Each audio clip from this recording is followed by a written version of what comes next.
Bismillahirrahmanirrahim. Assalamualaikum warahmatullahi wabarakatuh. Alhamdulillahi rabbil alamin. Wabihi nasta'inu ala umurid dunya waddin. Wassalatu wassalamu ala ashrafil anbiya'i wal mursalin Sayyidina wa maulana Muhammadin wa ala alihi wa sahbihi ajma'in. Amma ba'du. Subhanaka la ilma lana illa ma 'allamtana innaka antal alimul hakim. Wa tub 'alaina innaka antat tawwabur rahim. Rabbi shrah li sadri wa yassir li amri wahlul 'uqdatam min lisani yafqahu qawli. Bismillahilladzi la yadurru ma'asmihi syai'un fil ardi wala fis sama'i wa huwas sami'ul 'alim. Nawaitu ta'lima wa ta'alluma wa tadhkira wa tadhakkura wan naf'a wal intifa'a wal ifadata wal istifadata wal hasa 'ala tamassuki bi kitabillahi wa sunnati rasulih wa ibtigha'a wajhillahi ta'ala. Jamaah salat maghrib, bapak-bapak, ibu-ibu, sholihin, sholihat, mu'takifin, mu'takifat yang dirahmati oleh Allah. Alhamdulillah, pada malam hari ini Allah subhanahu wa ta'ala meringankan langkah kita, melembutkan hati kita, menyehatkan badan kita sehingga kita bisa melaksanakan sholat maghrib secara berjamaah. Semoga Allah subhanahu wa ta'ala menerima ibadah dan amal soleh kita. Semoga Allah subhanahu wa ta'ala selalu menjaga kita dalam kebaikan, selalu menjadikan kita istiqomah dalam ketaatan kepadanya hingga kita diwafatkan dalam kondisi husnul khatimah. Amin amin ya rabbal alamin. Kemudian sholawat serta salam semoga selalu kita sampaikan, selalu kita ucapkan untuk baginda agung Nabi Muhammad sallallahu alaihi wasallam dengan mengucapkan Allahumma shalli ala Muhammad wa ala ali Muhammad, dan juga dengan terus kita mempelajari agamanya, mempelajari sunnah-sunnahnya dan mengamalkan dalam kehidupan sehari-hari. Semoga kita semuanya sebagai muslim-muslim yang sejati, sebagai pengikut-pengikut yang setia ajaran Nabi Muhammad SAW, semoga kita nanti kelak dikumpulkan bersama beliau di surga. Amin ya rabbal alamin. Bapak Ibu yang dimuliakan Allah, alhamdulillah pada malam hari ini kita berada di bulan yang sangat mulia, berada di bulan yang sangat agung, ya, sebulan yang sangat luar biasa, yaitu bulan Rajab, bulan termasuk bulan-bulan yang diharamkan oleh Allah subhanahu wa ta'ala berperang, bulan di mana Allah subhanahu wa ta'ala agungkan, Allah khususkan, ya. Di dalam surah At-Taubah Allah subhanahu wa ta'ala berfirman, ayat ke-36, inna iddatasy syuhuri indallahi 12 syahran fi kitabillah yauma khalaqas samawati wal arda minha arba'atun hurum, ya. Sesungguhnya jumlah bilangan bulan-bulan di sisi Allah itu ada 12, ya, di dalam kitab Allah, hari di mana Allah menciptakan langit-langit dan bumi. Dan di antara 12 bulan tersebut ada 4 bulan yang agung, ada 4 bulan yang suci, ya, diharamkan kita untuk berperang, ya. Jadi bulan-bulan di dalam Islam itu sudah ada sejak sebelum Islam ada, ya. Dan 4 bulan itu memang sudah menjadi tradisi orang-orang jahiliyah, di mana yang sepanjang tahun biasanya mereka berperang, ya. Kemudian ketika masuk ke 4 bulan tersebut maka diharamkan berperang. Mereka sepakat, ya, yang kafir, yang muslim, semuanya sepakat untuk tidak saling, ya, membunuh, untuk tidak saling menyerang satu sama lain. Nah, bulan tersebut adalah bulan Dzulqa'dah, bulan Dzulhijjah, bulan Muharram dan bulan Rajab yang sekarang kita berada di dalamnya. Ya, sebagaimana Allah Subhanahu wa taala mengharamkan peperangan di bulan tersebut, ya, tidak hanya di zaman Nabi Shallallahu alaihi wasallam saja, tapi sampai hari kiamat. Ya, kita diharamkan untuk berperang di bulan-bulan tersebut. Nah, maka kalau di negara kita tidak ada perang, ya, setidaknya kita memberhentikan peperangan kita sesama makhluk-makhluk Allah Subhanahu wa taala.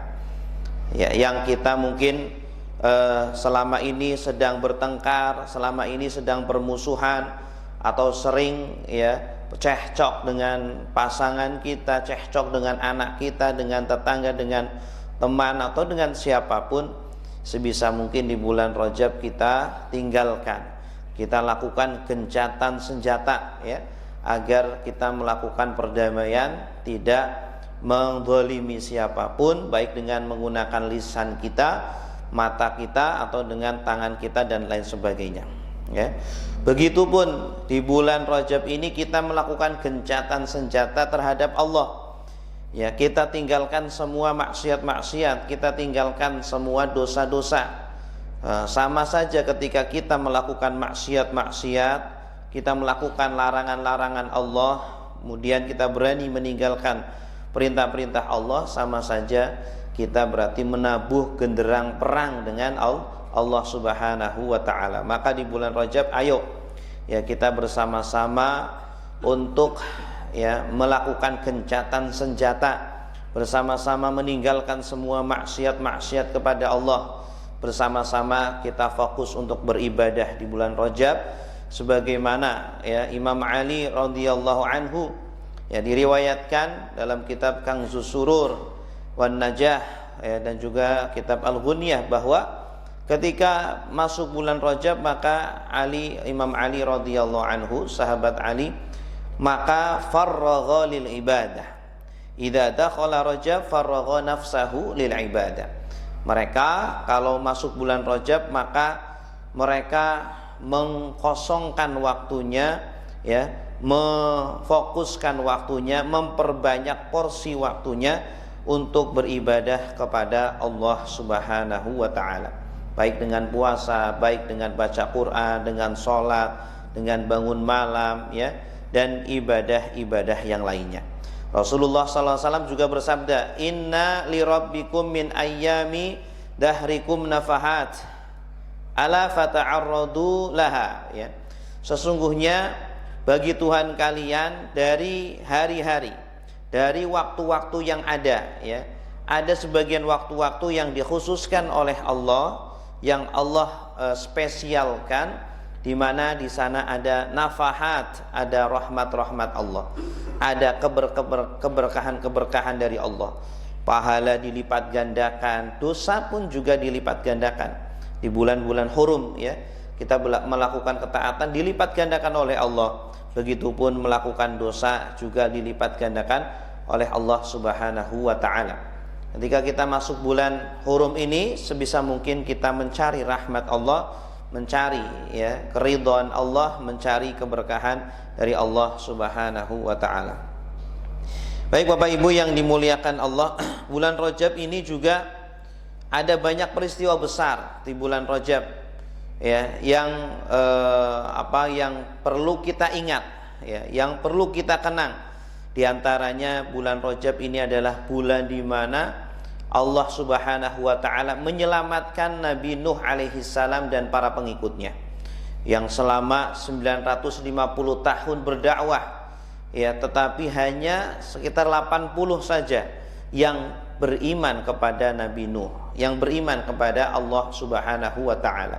Akhirnya Allah turunkan azabnya, ya, diturunkanlah hujan 7 hari berturut-turut sampai terjadi banjir yang sangat besar, ya, bahkan istri dan anaknya Nabi Nuh pun, ya, tenggelam banjir tersebut, kecuali yang beriman kepada Allah, kecuali Nabi Nuh dan para pengikutnya yang jumlahnya sekitar 80, dan itu terjadi di bulan Rajab. Kemudian di bulan Rajab juga ada peristiwa Isra dan Mi'raj, ya, ketika Nabi SAW naik ke Sidratul Muntaha, kemudian mendapatkan perintah, mendapatkan wahyu untuk melakukan sholat selama 50 tahun, 50 kali sehari, kemudian meminta dispensasi dari Allah kepada Allah Subhanahu wa taala atas usulan dari Nabi Musa alaihi salam. Akhirnya dikurang ya sampai 5 kali dalam sehari, tetapi dengan pahala yang 50 kali dalam sekali. Alhamdulillahirabbil alamin. Nah, ini peristiwa besar. Maka di bulan Rajab jadikanlah bulan kita mengintrospeksi, bulan kita muhasabah kualitas sholat kita, ya, karena di bulan inilah perintah sholat diturunkan dari Allah Subhanahu wa taala kepada kita semuanya.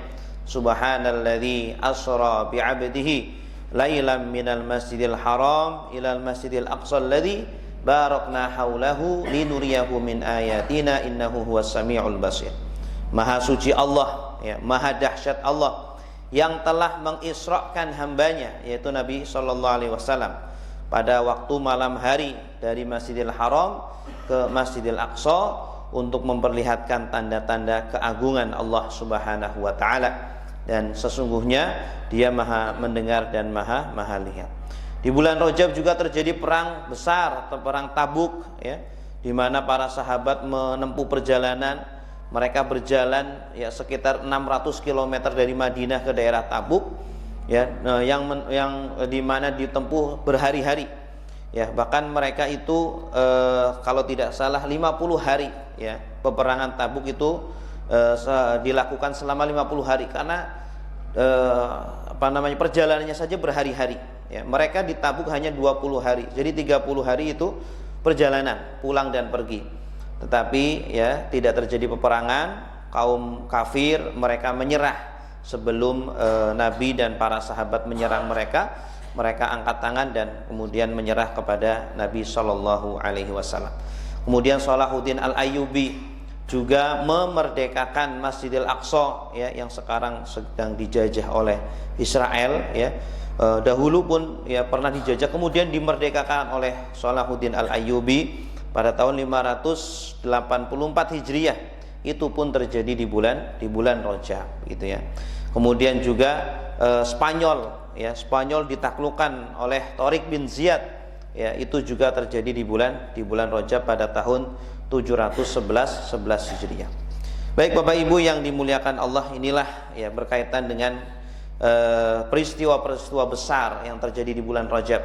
Kita sebagai kaum muslimin harus ya tahu tentang masa-masa atau waktu-waktu yang terjadi pada sekarang-sekarang, ya, yang kita sedang di bulan Rajab. Belajarlah tentang apa itu bulan Rajab. Kemudian di bulan Sya'ban belajarlah tentang bulan Sya'ban, ya, peristiwa-peristiwanya, sejarah-sejarahnya, kemudian syariat-syariat yang turun di bulan Sya'ban, Ramadan, Dzulqa'dah, Dzulhijjah dan lain sebagainya. Ya, bulan Rajab ini adalah bulan di mana kita diperintahkan oleh Allah Subhanahu wa taala untuk ya melakukan gencatan senjata, untuk memperbanyak beribadah kepada Allah Subhanahu wa taala, untuk memperbanyak doa, ya, kepada Allah Subhanahu wa taala. Karena di antara doa yang mustajab, ya, di dalam kitab karangan Al-Imam Asy-Syafi'i mengatakan bahwa di antara doa yang mustajab adalah doa yang disampaikan pada malam pertama dari bulan Rajab. Baik Bapak Ibu yang dimuliakan Allah, selanjutnya kita akan melanjutkan kajian kita tentang kitab Al-Kabair karangan Al-Imam Al-Zahabi rahimahullahu ta'ala rahmatan wasi'ah. Sekarang kita masuk pada dosa besar yang ke-27. Bismillahirrahmanirrahim. Qala al-muallifu rahimahullahu ta'ala wa nafa'ana bihi wa bi'ulumihi fid dharaini amin ya rabbal alamin. Dosa besar yang ke-27 adalah al-makkas, ya. Makas ini secara bahasa artinya adalah mengurangi, ya. Makasa artinya adalah nakoso, ya, mengurangi. Karena dahulu orang-orang jahiliyah, ya, ketika ada orang-orang asing yang masuk ke daerah mereka, membawa barang-barang dagangan, ya, mereka biasanya mengambil jatah, ya, mengambil istilahnya apa namanya, biaya cukai mungkin, atau mengambil tapi ini sifatnya negatif, mengambil penarikan liar, pungutan liar. Ini yang dinamakan dengan makas, mengurangi, ya, dari harta atau yang dibawa dari orang yang baru masuk ke dalam sebuah daerah, ya. Ini dikecam oleh Islam karena termasuk mengambil harta orang lain tanpa hak, ya, tanpa alasan yang dibenarkan oleh agama, tanpa ada perintah di dalam agama. Ya, ini berarti masih membahas tentang kezaliman. Di antara bentuk kezaliman yang sangat besar dosanya, yang sangat diancam oleh Allah Subhanahu wa taala adalah al-makas. Ya, orang-orang yang mengambil pungutan liar, ya, dari orang lain, biasanya dari orang asing ataupun dari siapapun, ya, dari siapapun. Mungkin ada orang yang lewat di kampung kita atau lewat di jalan kita, ya, kemudian kita malak ngambil, ya, kita merasa ini kan daerah gua ini, ya, kamu itu lewat sini nggak gratis, kamu harus bayar, begitu. Nah, ini termasuk adalah makas, ya. Mungkin bahasa kita sekarang itu pemalakan, pungutan liar, mengambil pungutan tanpa dibenarkan oleh syariat, dan sifatnya adalah pribadi, sifatnya adalah individu, ya. Berbeda dengan pajak yang dilakukan oleh pemerintah, ya, atau mungkin tol, ya, itu yang dilakukan oleh pemerintah ataupun swasta, ya, di mana di situ ada sifat manfaat yang kita dapatkan, begitu. Adapun jalan yang sifatnya umum, ya, jalan di kampung kita atau jalan di RT kita, ini kan punya umum masyarakat, ya. Maka tidak ada seorang pun, tidak ada individu pun yang bisa menguasai tempat tersebut kemudian merasa berhak mengambil ongkos, ya, mengambil pemalakan dari orang-orang yang melewati daerah tersebut. Ini dilarang sangat keras, gitu, ya. Ya, berbeda dengan pajak, ya, berbeda dengan pajak-pajak yang memang sudah jelas peruntukannya, berbeda dengan pemakaian jasa tol yang sudah jelas peruntukannya, ya. Pajak memang kembali kepada kemaslahatan umum, kembali kepada kita, ya. Kita membayar pajak motor, pajak mobil, atau pajak apapun yang memang sudah jelas, ya, dan uangnya tidak digunakan individu tetapi digunakan untuk semua negara, ya. Kita bisa menggunakan jalan yang bagus, ya, kita bisa menggunakan jembatan, kita bisa menggunakan fasilitas-fasilitas umum, itu tidak lain dibangun dengan pajak, maka itu tidak termasuk dengan al-makas, begitu. Makanya para ulama kemudian membahas tentang al-makas ini, ya. Jangan sampai salah keliru, salah paham, jangan sampai kita kemudian memaknai dengan para petugas pajak dari negara yang kemudian mengambil pungutan dari masyarakat, ya, disamakan dengan ini, berbeda. Jadi sejarahnya itu dahulu orang-orang jahiliyah, orang-orang kafir yang mereka sifatnya individu, bukan pemerintah yang sah, pemerintah yang valid, ya, yang kemudian mengambil dari masyarakat untuk kepentingan maslahat umum, tidak, ya. Dahulu itu sifatnya individu, ya, kelompok A, kelompok B, atau preman, ini pasar itu, kemudian merasa berhak terhadap fasilitas jalan itu, kemudian dia mengambil iuran liar atau pungutan liar. Nah, ini, ya, yang disebut dengan al-makas, begitu, ya. Karena apa? Karena pajak itu pun di dalam Islam itu ada, ya, pajak tentang tanah, ya, al-kharaj dinamakan, atau al-usyur, 1/10 itu ada. Kemudian pajak kepada orang-orang kafir, al-jizyah, kemudian ada al-kharaj. Bahkan Imam Abu Yusuf, ya, muridnya Imam Abu Hanifah, mengarang kitab khusus namanya adalah al-kharaj. Bahkan konon katanya pajak itu sebenarnya pemikirannya itu berasal dari Islam, ya.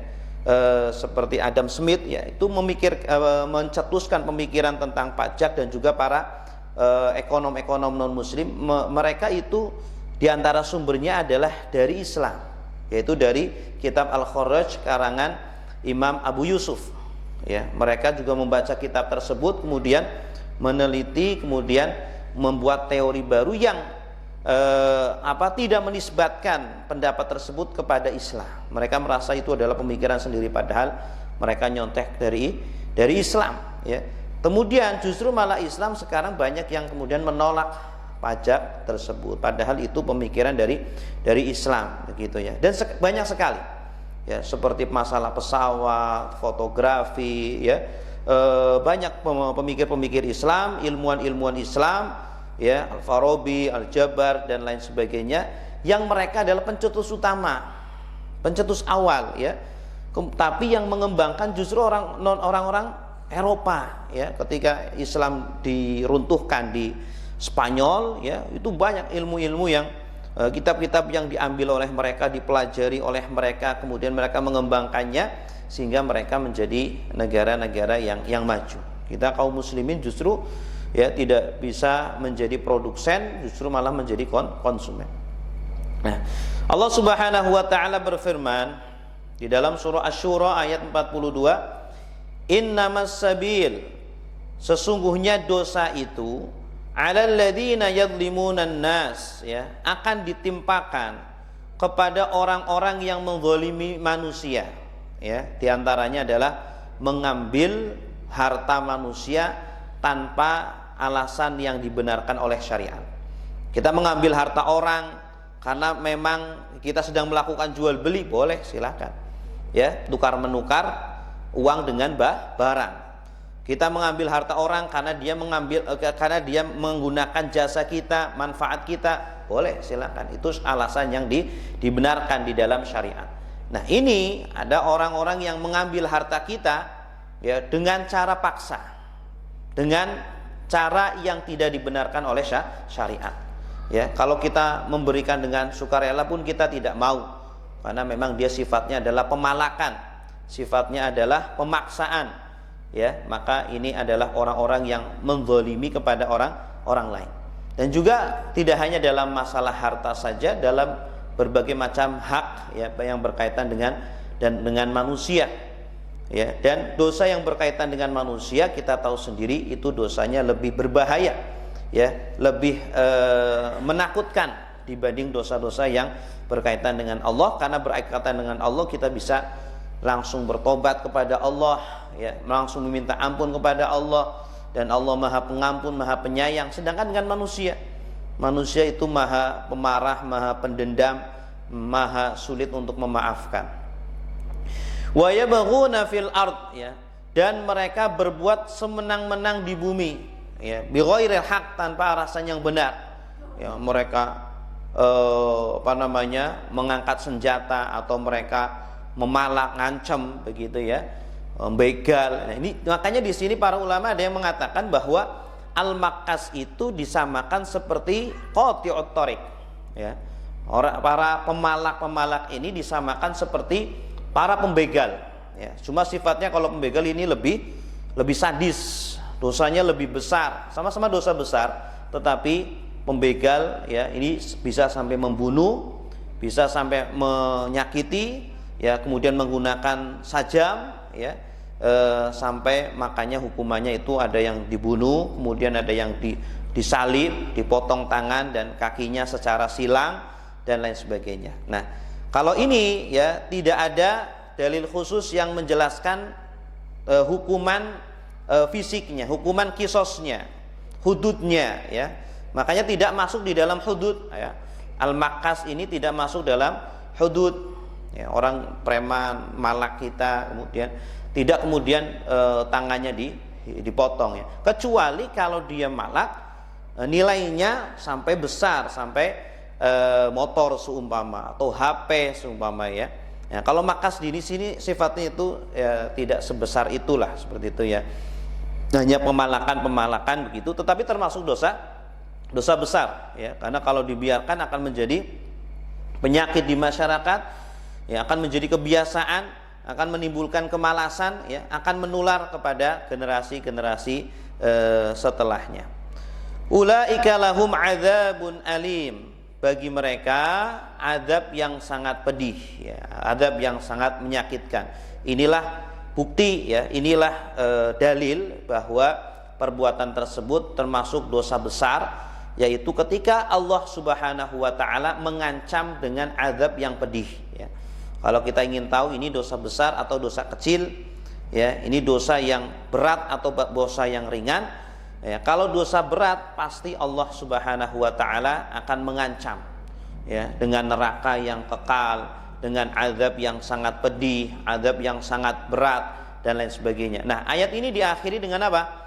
Ulaika lahum adzabun alim. Ya, bagi mereka azab yang sangat pedih, azab yang sangat menyakitkan gitu. Walaupun yang dipalak mungkin, ya, tidak seperti para pembegal gitu. Baik Bapak Ibu yang dimuliakan Allah, kemudian beliau mengatakan wal makas min akbari a'wanil zalamah, ya, bal huwa minadh dhalamati anfusihim. Para pemalak ini itu termasuk adalah penolong-penolong orang-orang zalim, ya. Kalau ada sumpama, biasanya makas ini para pemalak ini nggak sendirian dia bekerja, tapi dia punya ketua, ya, dia punya geng, dia punya kelompok. Nah, nanti ada ketuanya ini, ketua preman ini, pasar itu, begitu ya. Nah, yang turun biasanya yang kecil-kecil gitu. Nah, yang para pemalak ini adalah para penolong orang-orang zalim. Mereka sendiri pun juga termasuk orang-orang yang zalim, satu derajat dengan mereka. Fa innahu ya'khudhu ma la yastahiqu wa yu'tihi liman la yastahiq. Ya, karena apa?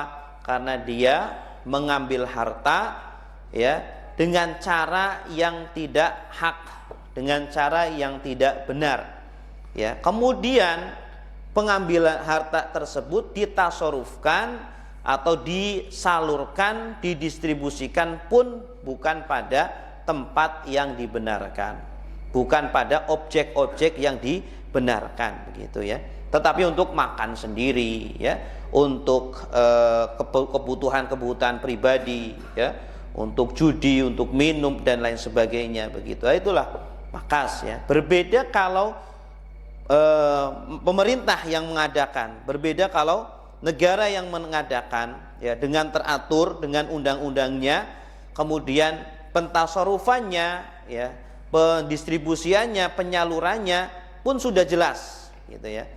Kita setiap tahun harus bayar pajak motor, mobil, itu distribusinya jelas, ya. Udah ada undang-undangnya, sudah ada pelaksananya, ya, sudah ada real buktinya. Ini untuk jalan, untuk jembatan, untuk A, B, C, D dan lain sebagainya, sehingga kita bisa menikmati, begitu. Urusan mungkin ada yang korupsi, urusan mungkin ada yang nilep, itu urusan mereka, ya. Tetapi pada intinya hukum asalnya adalah diperbolehkan yang seperti itu. Karena apa? Kemanfaatannya, ya, kemaslahatannya akan balik kepada kita semuanya, ya. Disamakan seperti zakat juga, ya. Zakat diwajibkan atas kita, ya, kemanfaatannya akan balik juga kepada kita, ya. Zakat itu diantara kemanfaatannya akan terciptanya keamanan di masyarakat, ya. Orang-orang miskin pun tidak akan menjadi para pencuri. Orang-orang miskin pun kemudian akan kecukupan sehingga kita hidup dalam kondisi yang aman, ya. Kemudian untuk jihad, ketika berjihad kita pun, ya, orang-orang yang mungkin tidak mampu jihad, dia jihad dengan hartanya, ya. Dia membayarkan zakatnya, sehingga apa? Kita aman dari orang-orang kafir, kita aman dari para penjajah-penjajah yang datang. Dan manfaatnya itu adalah untuk Islam, untuk kemaslahatan umum seperti itu. Kemudian ada jizyah, ada kharaj, ya, ada usyur dan lain sebagainya. Itu semuanya kembali kepada kemaslahatan umum seperti itu. Tidak kembali kepada kemaslahatan pribadi, individu, kelompok, ya, yang tidak jelas pentasarufannya atau pendistribusiannya. Baik Bapak Ibu yang dimuliakan Allah, kemudian Rasulullah sallallahu alaihi wasallam bersabda, qala Nabi sallallahu alaihi wasallam, al-makkas la yadkhulul jannah, ya. Makas, orang yang mengambil pungutan liar tidak masuk surga, gitu ya. Tegas. Ini menunjukkan bahwa ini dosa besar. Karena langsung divonis oleh Nabi sallallahu alaihi wasallam, al-makkas la yadkhulul jannah. Dia tidak masuk surga. Nah, kalau nggak masuk surga tidak ada tempat lain ya di akhirat selain surga kecuali neraka. Na'udzubillah. Wa qala sallallahu alaihi wasallam, la yadkhulul jannata sahibu muksin, rawahu Abu Dawud, ya. Tidak masuk ke dalam surga sahibu muksin, ya, orang yang mengambil pungutan liar atau pemalakan.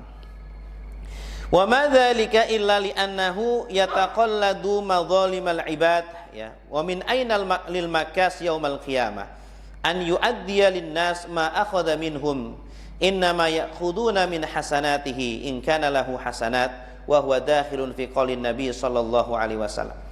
Ya, para makas ini sebenarnya mereka itu ya sedang mengalungkan dirinya dengan tabungan-tabungan kezaliman. Ya, jadi semakin dia sering memalak, mengambil pungutan liar dari masyarakat untuk kepentingan pribadinya, sama saja dia itu sedang mengalungkan tabungan-tabungan kezaliman nanti di akhirat. Na'udzubillah. Nanti di hari kiamat bagaimana mereka akan bisa menyelamatkan dirinya, bagaimana mereka bisa membayar apa yang telah mereka ambil dari orang-orang, ya, betapa banyak yang sudah mereka ambil dari orang-orang, ya. Tidak ada dirham, tidak ada dinar, tidak ada rupiah nanti di akhirat ketika kita meninggal, ya, semuanya akan kita tinggalkan di dunia ini. Ketika meninggal, harta-harta yang kita kumpulkan, ya, rumah, mobil, motor, baju, uang, semuanya tabungan akan ditinggalkan, ya, di dunia, dan kita sendirian. Tidak ada yang menemani kita, ya. Nah, dengan cara apa kita bisa melunasi, membayar, mengembalikan apa yang sudah kita ambil dari manusia, kecuali dengan amal soleh kita. Itu pun kalau kita memiliki amal soleh. Kalau kita punya sholat, ya, pahala sholat diambil, diberikan kepada orang yang telah kita ambil hartanya, orang yang telah kita zalimi, ya. Kalau sudah tidak ada kebaikan, ya, apa yang bisa kita bayarkan kepada dia? Ya, dosa dia dikasihkan kepada kita. Na'udzubillahi min dzalik. Makanya Rasulullah sallallahu alaihi wasallam menjelaskan di dalam hadisnya yang sangat masyhur, ya. Rasulullah bertanya kepada para sahabat, ya, atadruna manil muflis, ya, tahukah kalian siapa hakikatnya orang yang rugi, ya, orang yang bangkrut, ya. Siapa sebenarnya orang yang bangkrut, ya, baik di dunia ataupun di akhirat, ya. Orang yang bangkrut, yang dia punya modal kemudian bangkrut semuanya modalnya, dia berdagang tapi tidak untung, bahkan mungkin malah tekor, malah buntung, begitu, ya. Qalu, berkata para sahabat, ya Rasulullah, al-muflisu fina man la dirham lahu wa la mata'. Ya. Kata para sahabat, orang yang muflis, orang yang bangkrut, orang yang pailit, ya, yang nggak punya duit, gitu. Yang orang yang bokeh, ya, yang nggak punya duit, begitu. Orang yang tidak punya harta, ya, rumah nggak punya, mobil nggak punya, harta nggak punya, ya, tuna wisma, ya, tidak punya keluarga juga, tidak punya uang, ya, dia makannya pun minta-minta kepada orang. Itulah orang-orang yang bangkrut, kata para sahabat, gitu. Nah, kemudian Rasulullah sallallahu alaihi wasallam ingin memberikan pemahaman atau memberikan ilmu yang lebih penting. Memang betul, secara zahir orang yang muflis, ya, seperti itu yang disebutkan oleh para sahabat, ya, itu pandangan dunia. Seolah-olah Rasulullah ingin, ya, mengajarkan kepada para sahabat orientasinya jangan hanya dunia saja, gitu, ya. Ketika kita ngobrol pun bersama sesama teman, sesama sejawat, begitu, ya, kalau bisa orientasinya yang diobrolkan jangan hanya masalah dunia saja, ya. Coba kita selama 24 jam, selama kita sering ngobrol dengan keluarga ataupun dengan tetangga, dengan sahabat dan lain sebagainya, seharusnya yang lebih banyak kita obrolkan adalah orientasi akhirat kita. Ya, karena dunia sebentar sekali, ya. 70 tahun atau 60 tahun, sedikit yang melebihi, ya 80 90 sangat sedikit sekali. Justru yang lebih diprioritaskan adalah yang selama-lamanya. Ya, kehidupan setelah di dunia ini. Setelah kita meninggalkan dunia ini, itulah kehidupan yang abadi selama-lamanya. Kehidupan yang hakiki, kehidupan yang memang kita tuju, begitu ya. Di dunia ini hanya sementara, makanya Rasulullah ya mengajarkan, menekankan kepada kita semuanya, siapa itu orang yang cerdas, ya. Siapa itu al-kayyis? Kata Rasulullah, al-kayyis, orang yang cerdas, yaitu mandana nafsahu wa amila lima ba'dal maut, begitu. Orang yang cerdas, secerdas-cerdasnya, bukan yang doktor, bukan yang profesor, bukan yang ulama, yang kiai, atau bukan yang dosen, bukan yang hartanya bertriliun-triliun, bermiliar-miliar, milioner dan lain sebagainya. Bukan. Orang yang cerdas bukan yang dia memikirkan nanti ketika saya meninggal, saya sudah menyiapkan, ketika saya tua, saya sudah menyiapkan rumah saya sudah menyiapkan tabungan saya sudah menyiapkan rumah sakit ketika saya sakit. Bukan yang seperti itu. Orang yang cerdas bukan yang seperti itu.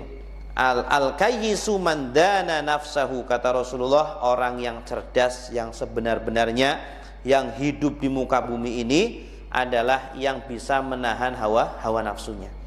Orang yang bisa menundukkan keinginannya. Ya, semua dari kita punya hawa nafsu, ya, tetapi tidak semua dari kita bisa menahan, mengontrol, mengendalikan hawa nafsunya. Karena kunci keselamatan kita, kunci kebahagiaan kita adalah ketika kita bisa mengontrol dan mengendalikan hawa nafsu kita, gitu ya. Sebanyak apapun harta kita atau sedikit apapun harta kita, kalau kita bisa menahan hawa nafsu, pasti bahagia, gitu ya. Orang yang paling bahagia adalah orang yang paling menerima dengan apa yang Allah takdirkan untuk dia, dengan rizki yang Allah berikan kepada dia, makanan minuman yang Allah berikan kepada dia. Makanya Rasul katakan apa? Izhad fima indan nas yuhibbakan nas, gitu ya. Kalau kita ingin dicintai oleh manusia, disayang oleh manusia, ya, tidak dibenci, tidak dimusuhi oleh siapapun, izhad fima indan nas, berzuhudlah dari apa yang manusia itu miliki, ya. Jangan pernah ngarep-ngarep, jangan pernah tamak kepada harta manusia. Jangan pernah kita ngarep-ngarep berebut, apalagi berebut jabatan, berebut harta, berebut job, berebut orderan dan lain sebagainya. Izhad fima indan nas yuhibbakan nas, ya. Kemudian apa? Izhad fid dunya, berzuhudlah kalian di dunia. Jangan terlalu ngoyo dengan dunia ini, jangan terlalu ngoyo dengan harta, jangan terlalu ngoyo dengan jabatan, ya. Yuhibbakallah, maka Allah Subhanahu wa taala akan mencintai kalian. Ketika kita tidak ngoyo dengan dunia, tidak cinta dengan dunia, ya, dunia hanya kendaraan saja, hanya fasilitas saja untuk sampai kepada ridhonya Allah, maka ketika itu Allah akan memberikan cintanya kepada kita semuanya, begitu. Nah, jadi orang yang cerdas itu adalah orang yang bisa menahan hawa nafsunya, mengontrol hawa nafsunya, wa amila lima ba'dal maut, ya, yang dia mempersiapkan kehidupan setelah meninggal. Nah, setelah kita dikubur, bagaimana rumah kita di kuburan? Kuburan itu kan rumah kita terakhir, gitu ya. Sebelum kita nanti digiring ke padang mahsyar, ya, kuburan adalah rumah kita terakhir yang waktunya lebih lama daripada kehidupan di dunia ini. Ada yang ratusan tahun, ada yang ribuan tahun, puluhan ribu tahun. Harusnya itu yang lebih kita rencanakan agar menjadi rumah terbaik kita, ya. Jangan malah yang rumah di akhir sebelum akhir hayat kita yang hanya mungkin 10, 20, 30 tahun itu. Ya, kita dari muda menyiapkan, mengumpulkan harta sebanyak-banyaknya demi ketika nanti ketika tua kita itu punya rumah pribadi, punya mobil pribadi, punya tabungan pribadi, punya rumah sakit ya yang kita bisa berobat begitu. Itu kan hanya sementara. Yang paling inti justru adalah setelah kita meninggal bagaimana kuburan kita. Ya, apakah menjadi raudhatun min riyadil jannah, taman-taman surga, atau menjadi hufratun min hufarin nar, menjadi lobang neraka, naudzubillah. Dan siapa yang menemani kita? Ya, apakah yang menemani kita adalah ular-ular atau makhluk yang sangat menyeramkan begitu sebagaimana disebutkan di dalam hadis, atau Al-Qur'an yang menemani kita? Ya, makanya di dunia ini jangan kita tinggalkan Al-Quran. Di dunia ini cari teman kita nanti di akhirat. Siapa kira-kira yang menemani kita? Di antara yang menemani kita adalah Al-Quran. Al-Quran itu memberi syafaat. Orang siapa dalam sebuah hadis yang rutin membaca surah Al-Mulk setiap malam, maka dia akan menjadi syafaat, menjadi teman, menjadi penghibur dia nanti di alam kuburnya begitu. Baik Bapak Ibu yang dimuliakan Allah, jadi orang yang muflis yang hakiki kata Rasulullah ya, agar para sahabat orientasinya enggak cuma dunia saja. Dunia ini hanya sementara, orientasi utamanya jadikanlah adalah akhirat. Muflis yang sejati adalah man al-muflisu min ummati man ya'ti bi sholatin, yaitu mereka yang datang nanti kepada Allah di hari akhirat dengan membawa sholatnya. Ya, sholat iya dia muslim sudah pasti begitu, karena tidak mungkin kalau bukan muslim kemudian sholat. Wa zakatin, dia juga zakat, orang kaya ya, sudah mengeluarkan zakatnya, orang kaya dan tidak pelit begitu. Waktunya berzakat setiap tahun berzakat, berarti dia orang kaya. Wa siyamin, puasa iya puasa juga ya, jadi ibadah maliyah dia sudah lakukan, ibadah badaniyah juga dia lakukan, orangnya juga tidak pelit, orangnya juga rajin sholat. Wa hajjin, dia juga sudah haji ke Baitullah, sudah berangkat ke Mekah dan Madinah ya, walaupun sekarang haji ngantrinya bertahun-tahun, tapi sudah dia lakoni, sudah dia jalani. Mungkin hajinya juga ONH plus gitu ya. Wa yati wa qad syatama hadza, tapi sayang disayang. Memang baik dia orangnya, memang dia sudah memang dia taat orangnya, melakukan semua perintah-perintah agama, tapi sayang disayang tidak menjaga hubungan baik sesama manusia. Baiknya hanya sama Allah saja ya, baiknya hanya ketika sholat, hanya ketika puasa, haji, umrah ya, dan ibadah-ibadah yang sifatnya vertikal saja. Adapun dengan sesama manusia ternyata dia orangnya kurang baik, lisannya tidak dijaga, tangannya tidak dijaga. Wa qad syatama hadza, dia telah menghina fulan. Wa daraba hadza, memukul B ya. Wa akhadha mal hadza, bahkan dia mencuri hartanya ini ya. Dia ternyata haji ngambil dari hartanya orang, dari korupsi, dari nilai harta, naudzubillahi min dzalik. Dia ternyata telah mengambil hartanya orang lain, bahkan mungkin yang diambil hartanya umat, harta negara. Satu negara bagaimana ini minta maafnya kepada seluruh ini. Fayukhadhu li hadza min hasanatihi, maka ya balasannya apa? Ya, akan diambil pahalanya dia untuk membayar dosa-dosa dia kepada sesama manusia. Wa fa in faniyat, maka jika habis ya, pahalanya sudah habis, pahala puasanya sudah habis, zakatnya juga sudah habis ya, hajinya juga sudah habis semuanya. Qabla an yaqdiya ma alaih, padahal hutangnya masih banyak, padahal masih ngantri itu orang-orang yang mau menuntut keadilan kepada kita, orang-orang yang mau menuntut haknya kepada kita masih ngantri, mungkin sampai berpuluh-puluh ataupun beratus-ratus begitu, naudzubillah ya. Akhadha min sayyi'atihim faturihat alaihi summa turiha finnar. Kalau sudah tidak ada yang bisa dia bayarkan yang dia berikan dari pahala-pahala dia untuk melunasi ya kedzaliman atau hak yang telah dia ambil di dunia, maka dosa-dosa mereka yang telah dizalimi oleh dia diberikan kepada orang tersebut. Ya, diberikan kepada orang tersebut, dilemparkan kepada orang tersebut, kemudian dia akan dilemparkan ke dalam neraka, naudzubillah summa naudzubillah, begitu. Bapak Ibu yang dimuliakan Allah, maka dari situ ya kita faham ya bahwa hubungan baik jangan hanya dengan Allah saja, tetapi hubungan dengan Allah, hubungan dengan manusia harus betul-betul kita perbaiki ya. Segera kita minta halal ketika kita sumpah mengambil harta orang lain, kita kembalikan, kita ganti kalau bisa yang lebih baik ya, sebisa mungkin kita mendapatkan ridho ya, mendapatkan dalam sebuah hadis Allah Subhanahu wa taala ketika mencintai seorang hamba, maka Allah akan jadikan hamba tersebut diterima di bumi ini. Hamba tersebut akan dicintai oleh manusia di bumi ini. Ya, kemudian nanti Allah Subhanahu wa taala ketika Allah Subhanahu wa taala mencintai seorang hamba, Allah akan menyeru di para malaikatnya.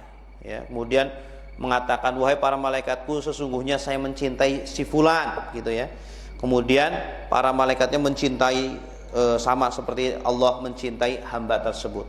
Kemudian setelah itu Allah akan menjadikan manusia-manusia di bumi ini juga mencintai kepada hamba tersebut, sehingga hamba tersebut kemudian dicintai oleh semua makhluk-makhluk yang ada di bumi ini. Nah, ini orang-orang yang alhamdulillah, semoga mereka adalah orang-orang yang tidak memiliki kezaliman, tidak memiliki dosa yang telah dilakukan kepada orang lain, sehingga nanti di akhirat pun bebas, begitu. Bapak Ibu yang dimuliakan Allah, kemudian wa fi hadisil mar'ah allati tahharat nafsaha birrajmi laqad tabat taubatan law tabaha sahibu muksin la ghafara lahu au la qubilat minhu, begitu ya. Ini diantara dalil bahwa ya para pengambil pungutan liar, para pemalak yang mengambil pungutan secara tidak benar untuk kepentingan pribadinya saja, ya, itu adalah dosa besar. Rasulullah sallallahu alaihi wasallam bersabda, sungguh ya, seandainya wanita tersebut bertaubat, lau tabat taubatan laqad tabat, maaf, sungguh wanita itu telah bertaubat dengan setobat-tobatnya, dengan sebenar-benarnya taubat. Sudah habis ya? Oke. Baik Bapak Ibu yang dimuliakan Allah, demikian yang bisa kami sampaikan. Semoga bermanfaat bagi saya pribadi ya, bisa kemudian juga untuk Bapak Ibu sekalian. Mari kita akhiri majelis mulai ini, insyaallah kita lanjutkan pertemuan berikutnya. Kita tutup dengan doa kafaratul majlis. Subhanakallahumma wa bihamdika asyhadu an la ilaha illa anta astaghfiruka wa atubu ilaik. Wassalamualaikum warahmatullahi wabarakatuh.